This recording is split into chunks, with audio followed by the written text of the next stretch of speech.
What's going on, guys? Jacob Ober here. First of all, I'd like to apologize for the lack of Packer videos that I've had on this channel in the past month or so. The Bucks and the Brewers are just doing really, really good right now, and the Packers still feel like a little bit of ways away. But keep in mind, I have not forgotten about the Packers at all, and I am really, really looking forward to this upcoming season. And that really brings me to the question, I've been thinking a lot about it. Are the Packers really going to be contenders this year? Are they going to get back to where they were a few years ago when people consistently had the Packers in their NFC Championship picks or their Super Bowl picks? Or are the Packers going to be a team that fades into mediocrity as Aaron Rodgers' contract winds down and then they end up becoming the NFL wasteland that they were back in the 1970s and 80s?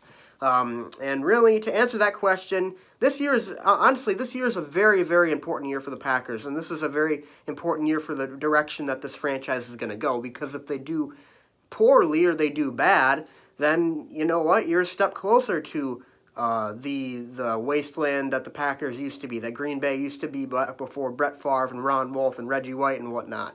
But if they do really good, then you're possibly looking at,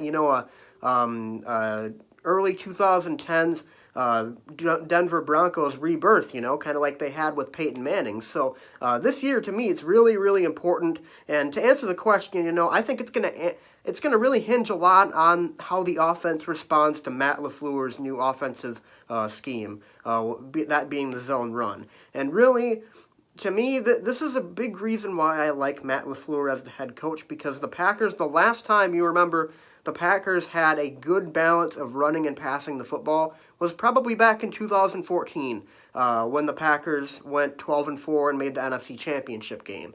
That was the last time I can remember the Packers having an offense that really actually kept you guessing.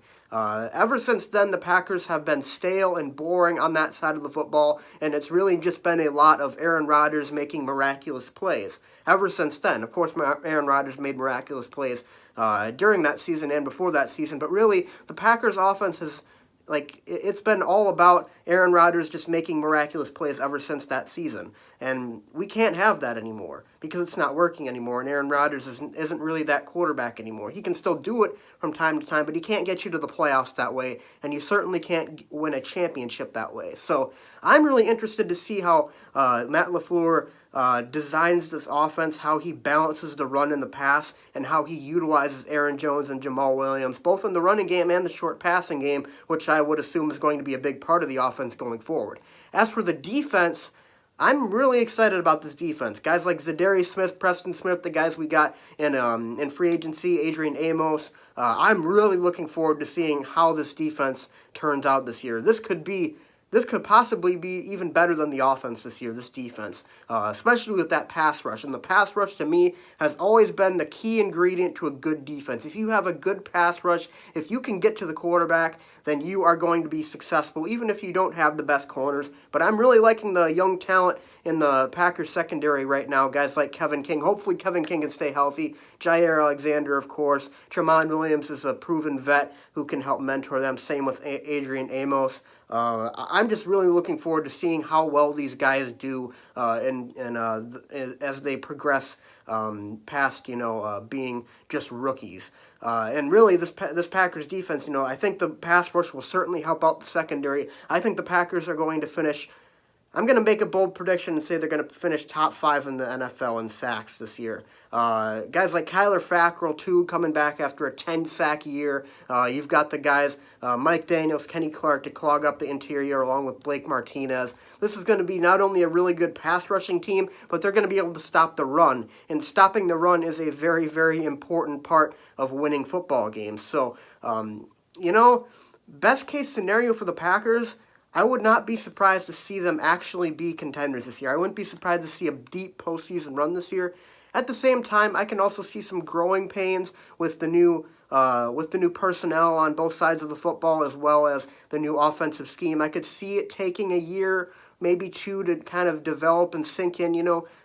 Maybe 2 years is pushing it a little bit, but I could see it being more of like a kind of working your way into things year this year. Maybe the Packers finish 8-8, 9-7, or 10-6, or something like that. Maybe they make the playoffs, but maybe they're not a real contender just yet. But either way, though, I fully expect this year to be a vast improvement over the disaster that was last year. And believe me, I didn't see that coming last year, and it really kind of took me by surprise. But then when I looked back at it, I said to myself, how in the world did I think this team was ever going to even get to the playoffs? They suck. It was Rodgers, and sure they had a lot of talent, but the coaching was so dismal and boring, and the Packers really needed a change this offseason, and I'm really glad they did that. And I'm also really excited to see Rashawn Gary in the defense as well. I forgot to mention that earlier. Rashawn Gary, I'm excited to see how he learns from guys like Zadarius Smith, Preston Smith, Kyler Fackrell, Mike Daniels, Kenny Clark, Kyle Lowry. I'm so excited for all this, and it's going to be a fun year, I'll tell you that. It's going to be an interesting year to watch. It's not going to be nearly as crappy as last year. I can almost guarantee you that. And hopefully it ends with at least something positive to take away at the end of the year. And like I said, best case scenario, I could definitely see this Packers team being true contenders this year. Anyways, guys, thanks for watching. Leave a comment in the comments section down below. I'd love to hear your guys' thoughts on this topic. Do you think the Packers are going to be a contender next year, or do you think it'll be a more mediocre season like last year? Leave a comment in the comment section down below. Add me on Twitter at Obersports41512. On Instagram, username Jacob_Ober, and Snapchat, username JakeyBoy82. That's boy with a I, not a Y. And also, don't forget to go check out my second channel, Ober Vlogs, where I'll be trying to upload about once or twice every single month. But go subscribe to me on there as well. Be sure to leave a like and subscribe, and I'll see you guys next time.